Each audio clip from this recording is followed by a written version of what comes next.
Assalamualaikum warahmatullahi wabarakatuh. Perkenalkan, nama saya Putri Andayani, NPM 18010001.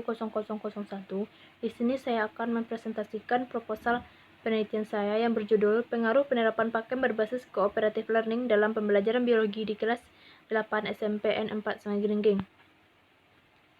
Kemudian bab 1, pendahuluan, latar belakang. Media pembelajaran Pakem harus selalu tersedia walaupun dengan alat peraga sederhana. Terjadinya interaksi timbal balik antara guru dan siswa, yang mana siswa lebih dominan aktif dalam pembelajaran dan adanya manfaat atau kesan khususnya bagi siswa setelah mengikuti pelajaran tersebut. Adapun tujuan dari pembelajaran Pakem itu sendiri adalah agar pembelajaran tidak vakum, monoton, dan siswa lebih termotivasi dalam belajar. Di sini guru dituntut untuk juga kreatif dalam mencari media pembelajaran. Pakem adalah strategi belajar mengajar, di mana siswa di dalam kelas dibagi menjadi beberapa kelompok. Setiap kelompok terdiri dari 5 siswa. Mereka kerjasama dan dalam memecahkan masalah atau melaksanakan tugas tertentu. Pakem adalah salah satu contoh pembelajaran yang memiliki karakteristik aktif, kreatif, efektif, dan menyenangkan. Apalagi dilakukan secara kooperatif, maka akan meningkatkan kerjasama antar peserta didik, membentuk hubungan positif, dan mengembangkan rasa percaya diri sehingga dapat meningkatkan aktivitas diri dalam kelompok. Berdasarkan hasil wawancara yang telah saya lakukan kepada seorang guru IPA Biologi SMPN 4 Sungai Geringging, bahwa pembelajaran masih terpusat pada guru, kurangnya minat belajar siswa, masih banyaknya siswa yang kurang aktif dalam proses pembelajaran, dan hasil belajar siswa masih di bawah KKM. Berdasarkan permasalahan di atas, maka peneliti tertarik untuk melakukan penelitian dengan judul Pengaruh Penerapan Pakem Berbasis Cooperative Learning dalam Pembelajaran Biologi di Kelas 8 SMP 4 Sungai Geringging. Di sini ada identifikasi masalah. Berdasarkan latar belakang di atas, maka dapat diidentifikasi masalah penelitian sebagai berikut. Yang pertama, proses pembelajaran masih terpusat pada guru.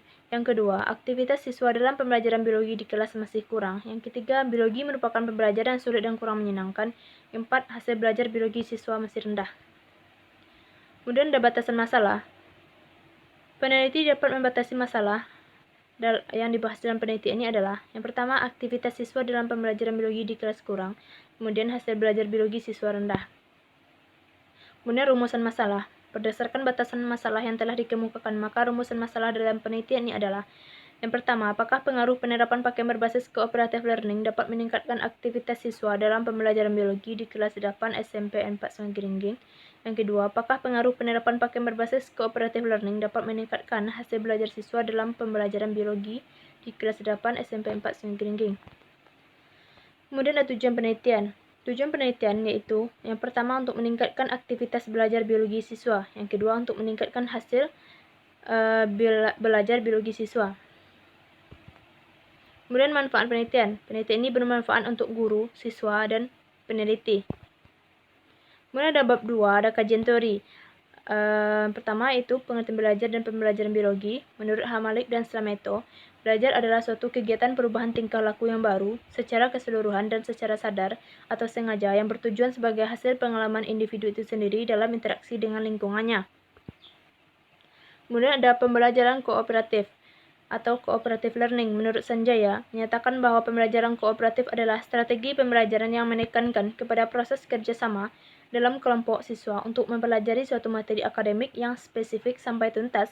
Kerjasama dimaksudkan di setiap anggota kelompok harus saling membantu satu sama lain. Kegagalan individu adalah kegagalan kelompok.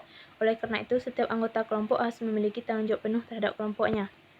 Kemudian ada tujuan dari pembelajaran kooperatif ini adalah untuk meningkatkan kerjasama antar peserta didik, untuk membentuk hubungan positif, mengembangkan rasa percaya diri, dan meningkatkan kemampuan akademik dan sosial melalui aktivitas kelompok, serta memungkinkan semua siswa dapat menguasai materi pada tingkat penguasaan yang relatif sama atau yang sejajar. Kemudian ada PAKEM, yaitu kepanjangan dari pembelajaran aktif, kreatif, efektif, dan menyenangkan. Ada langkah-langkah untuk memodifikasi PAKEM. Pertama, ada guru memetakan siswa dengan buku paket.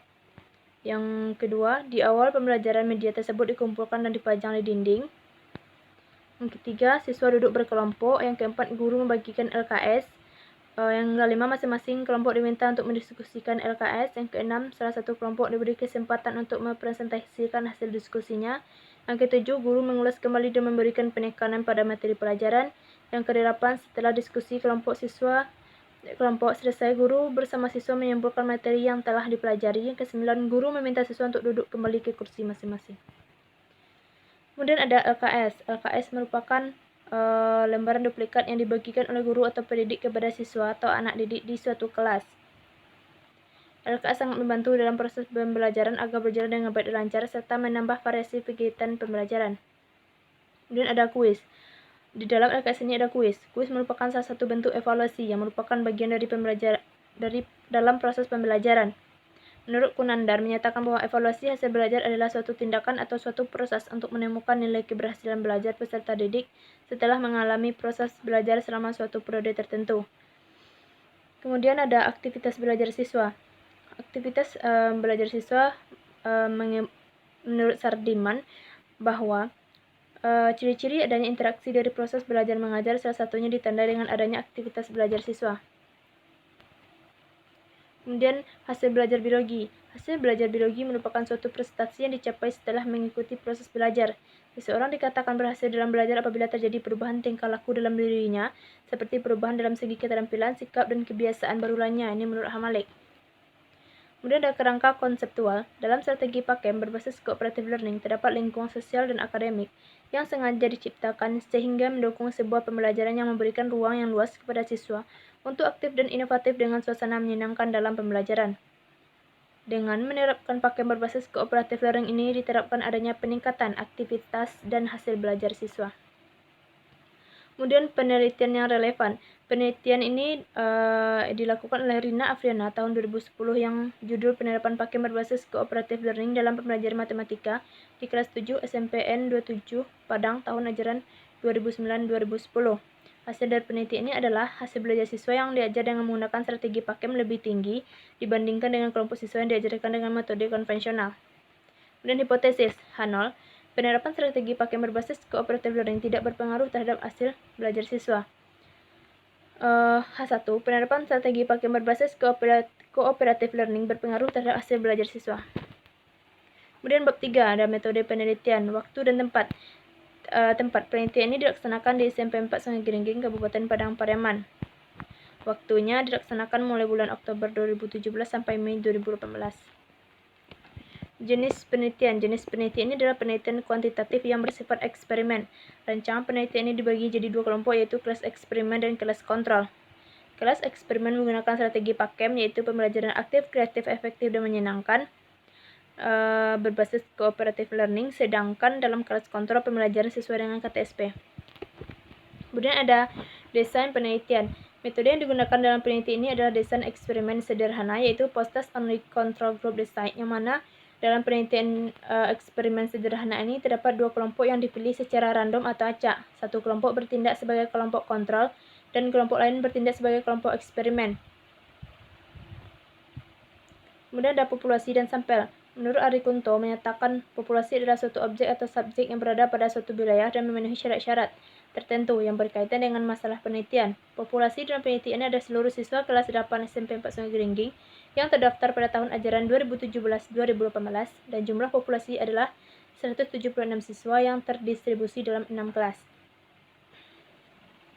Kemudian sampel. Dalam penelitian ini yang menjadi sampel adalah kelas eksperimen dan kelas kontrol. Kemudian ada variabel dan data. Ada variabel bebas, variabel terikat, dan variabel kontrol.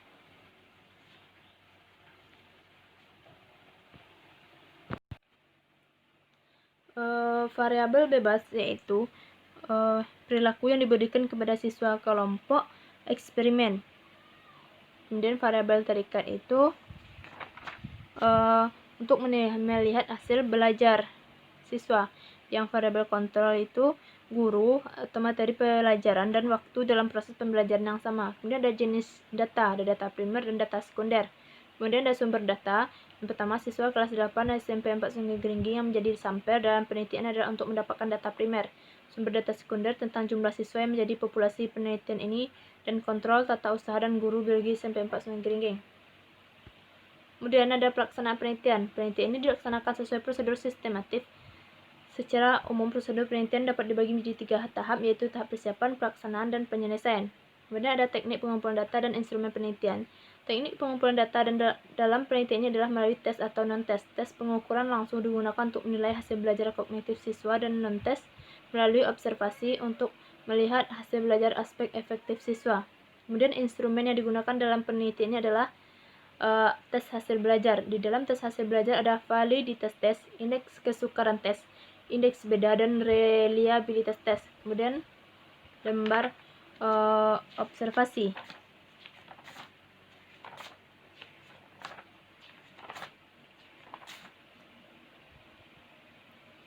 Lembar observasi adalah alat yang digunakan untuk mengukur hasil belajar siswa dalam ranah afektif yang telah direncanakan dan disusun secara sistematis. Jenis observasi yang dilaksanakan yaitu observasi partisipasif atau pengamatan terlibat. Dalam penelitian ini, lembar observasi merupakan alat penilaian aspek afektif yang digunakan untuk mengetahui sikap siswa selama proses pembelajaran berlangsung.